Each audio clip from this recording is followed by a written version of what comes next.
Motivate. എന്ത് ചെയ്യും? പാഷനാണ് അവരെ മോട്ടിവേറ്റ് ചെയ്യുന്നത്. അവരെ സംബന്ധിച്ചോളം മണി സെക്കൻഡറിയാണ്.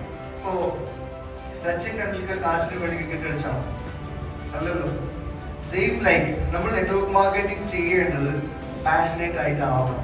അതല്ലാത്തതുകൊണ്ടാണ് പ്രശ്നങ്ങൾ കാണുന്നത്, കാരണങ്ങൾ കാണുന്നത്. പ്രശ്നങ്ങളെ കാണാണ്ട് മുന്നോട്ട് പോകണമെങ്കിൽ അപ്പുറത്തൊരു ലക്ഷ്യം സെറ്റ് ചെയ്ത് വെക്കണം. ആ ലക്ഷ്യത്തിൽ ഞാൻ പാഷനേറ്റ് ആണ്.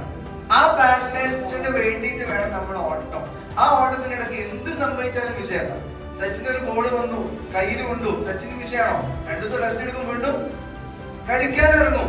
ഇത്രേ ഉള്ളൂ, വെരി സിമ്പിൾ. അപ്പൊ ആ സമയത്ത് നമ്മൾ എന്താവണം? ഈ ഒരു ബിസിനസ്സിൽ എന്താവണം? പാഷനേറ്റ് ആവണം. ആരുടെ അടുത്തുള്ള ആളോട് പറയാ, I am passionate, you are passionate. I am passionate, you are passionate. ഒരു 5